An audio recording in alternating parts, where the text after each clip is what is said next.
1장. 시를 읽는다는 건 어떤 의미일까요? 우리는 왜 책을 읽을까요? 재미있는 이야기를 보기 위해 만화책을 읽고 궁금한 것을 알기 위해 백과사전을 찾아보죠.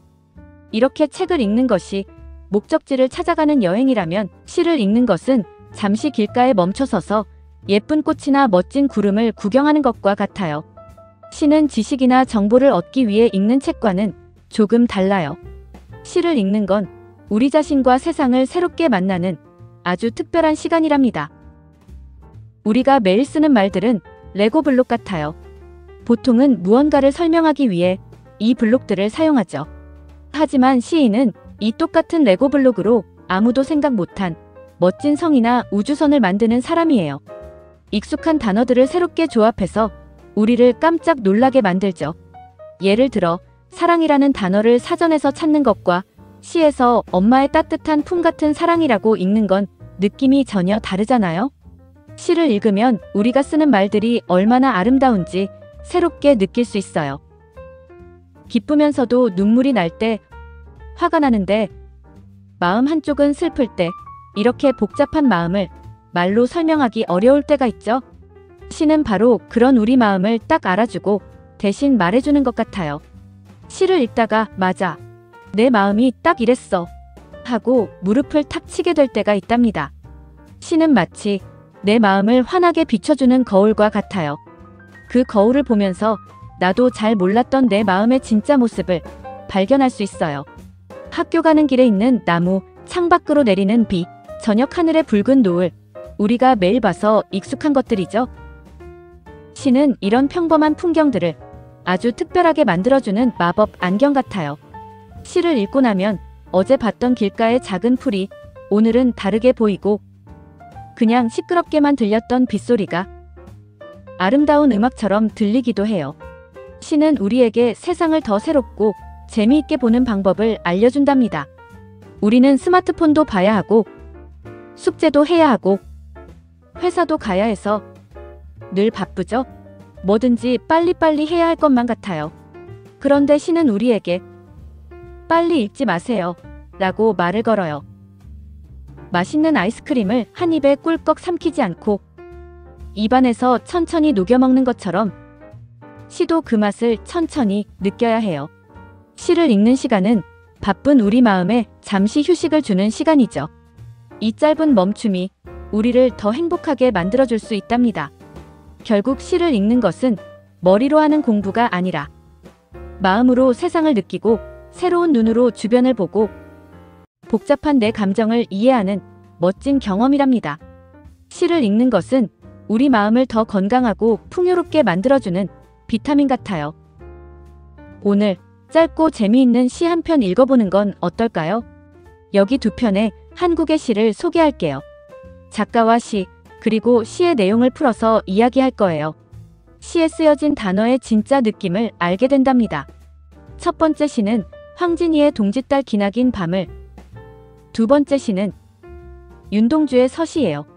이 두 시를 읽으며 한국의 마음을 거닐어봐요. 2장. 황진이의 동짓달 기나긴 밤을. 옛날 조선시대에 노래와 시, 춤으로 모든 사람의 마음을 사로잡은 아주 특별한 예술가가 있었어요. 바로 황진이예요. 정확히 알려져 있지 않지만 1506년쯤에 태어나 1567년 무렵을 전후해서 사망했을 것으로 추정돼요. 황진이는 아름다운 외모와 뛰어난 재능으로 유명했어요. 당시 사람들은 송도에서 가장 멋진 세 가지를 뽑아 송도 삼절이라고 불렀는데 바로 박연폭포, 서경덕 학자, 그리고 황진이였답니다. 황진이가 15살이었을 때 동네에 살던 한 총각이 아름다운 황진이를 혼자 좋아하다가 그만 병에 걸려 세상을 떠나는 슬픈 일이 있었다고 해요. 이 일로 큰 충격을 받은 황진이는 평범하게 살기보다는 자신의 재주를 많은 사람들에게 보여주는 예술가의 길을 걷기로 마음먹었다고 해요. 황진이는 자신의 재능과 매력에 자신이 넘쳤어요. 하지만 황진이는 마냥 뽐내기만 한 것이 아니라 배우는 것도 무척 좋아했답니다. 시와 글씨 쓰는 법을 열심히 배웠다고 해요. 황진이는 사람들과 어울리는 자리에서 즉석으로 멋진 시를 많이 지었지만 아쉽게도 그 시들은 대부분 사라지고 지금은 몇 편만 남아있어요. 청산리 벽계수야, 동짓달 기나긴 밤을. 이런 작품들이 바로 황진이가 쓴 시랍니다. 비록 많은 작품이 남아있지는 않지만 황진이는 뛰어난 재능과 당당한 모습으로 오늘날까지도 한국 역사상 최고의 여성 예술가 중 한 명으로 기억되고 있습니다. 이제 시를 읽어보겠습니다. 동짓달 기나긴 밤을. 황진이. 동짓달 기나긴 밤의 한가운데 허리를 베어내어 봄바람 이불 밑에 서리서리 넣었다가 고우님 오신 날 밤이 되면 굽이굽이 펴리라. 내용을 살펴볼까요? 시간을 싹둑 잘라 보관했다가 다시 쓸 수 있다면 얼마나 좋을까요? 혹시 시간이 너무 안 가서 지루했던 적 있나요? 반대로 신나게 노는데 시간이 너무 빨리 가서 아쉬웠던 적은요? 옛날 조선시대에 살았던 황진이라는 아주 유명한 시인도 그랬나봐요. 황진이는 사랑하는 사람이 너무 보고 싶은데 그 사람이 없으니 시간이 너무 안 가는 거예요. 특히 1년 중 밤이 가장 긴 동짓달의 겨울밤은 정말 길고 외롭게 느껴졌겠죠? 그래서 황진이는 아주 재미있는 상상을 했어요. 첫 번째 상상은 외로운 시간을 잘라내자입니다. 황진이는 이 길고 지루한 동짓달의 밤 한가운데를 가위로 싹둑 잘라내고 싶다고 생각했어요. 마치 색종이나 천을 자르는 것처럼요. 눈에 보이지 않는 시간을 물건처럼 자른다는 생각이 정말 신기하죠? 두 번째 상상은 잘라낸 시간을 잘 보관하자입니다. 황진이는 이 시간 조각을 서리서리 예쁘게 말아서 따뜻한 봄바람처럼 포근한 이불 밑에 넣어두겠다고 해요. 여기서 서리서리는 국수나 씨를 동그랗게 말아놓은 모양을 뜻하는 순수한 한국말이에요. 세 번째 상상은 행복한 시간에 붙여 쓰자입니다. 이제 이 보관해둔 시간은 언제 쓸까요? 바로 사랑하는 사람이 돌아온 날 밤에 쓰는 거예요. 사랑하는 사람과 함께 있는 밤은 너무 짧고 아쉽잖아요. 그때 이불 밑에 보관해뒀던 시간 조각을 꺼내서 굽이굽이 길게 펼쳐서 이어 붙이는 거예요. 굽이굽이는 길고 구불구불한 모양을 나타내는 말인데 짧은 시간을 길게 늘리고 싶은 마음이 잘 느껴지죠? 이 시가 오랫동안 많은 사람에게 사랑받는 이유는 바로 이 놀라운 상상력 때문이에요. 눈에 보이지 않는 시간을 마치 물건처럼 자르고 보관하고 다시 붙여 쓴다는 기발한 생각을 했어요. 서리서리, 굽이굽이 같은 아름다운 한국말을 사용해서 시의 재미와 느낌을 더욱 잘 살려주었어요. 이 모든 상상은 황진이가 사랑하는 사람을 얼마나 많이 그리워하고 그 사람과 함께하는 시간을 얼마나 소중하게 생각하는지를 보여주는 거예요. 외로운 시간은 줄이고 행복한 시간은 늘리고 싶은 마음, 우리도 가끔 그런 생각할 때가 있죠? 황진이는 그런 마음을 이렇게 멋진 시로 표현했답니다. 3장. 윤동주의 서시. 하늘과 별을 사랑한 윤동주 시인에 대해 알아봐요. 밤하늘의 별을 보며 무슨 생각을 하나요? 여기 유난히 하늘과 바람과 별을 사랑했고 그것들을 아름다운 시로 남긴 한 사람이 있어요. 바로 한국 사람들이 가장 사랑하는 시인 중 한 명인 윤동주예요. 윤동주는 지금으로부터 아주 오래전인 1917년 중국의 북간도라는 마을에서 태어났어요. 당시 한국은 일본에게 나라를 빼앗겨 힘든 시절을 보내고 있었죠. 북간도는 많은 한국인이 모여 살면서 나라의 독립을 위해 노력하던 특별한 곳이에요. 윤동주는 어릴 때부터 나라를 되찾기 위해 애쓰셨던 외삼촌의 영향을 많이 받았어요. 외삼촌을 보며 나라를 사랑하는 마음과 어려운 상황에서도 바르게 살아야 한다는 것을 배웠죠. 친구와 함께 우리 커서 꼭 훌륭한 작가가 되자고 약속하며 문학에 대한 꿈을 키웠답니다. 윤동주는 더 큰 세상에서 공부하고 싶어 평양에 있는 숭실중학교에 들어갔어요. 하지만 학교를 다니던 중 일본은 학생들에게 자신들의 신사에 억지로 절을 하라고 시켰어요. 윤동주 시인과 학교 친구들은 우리는 그럴 수 없다며 용감하게 거부했고 그 일로 학교가 문을 닫게 되었어요. 이후 서울에 있는 연희전문학교에 들어가면서 본격적으로 시를 쓰기 시작했어요. 부끄러운 마음을 담은 자화상, 별에는 밤 같은 아름다운 시들이 바로 이때 만들어졌답니다. 윤동주는 공부를 더하기 위해 1942년 일본으로 유학을 떠났어요. 낯선 곳에서도 그는 고향과 친구들, 그리고 나라를 그리워하는 마음을 시에 담았어요.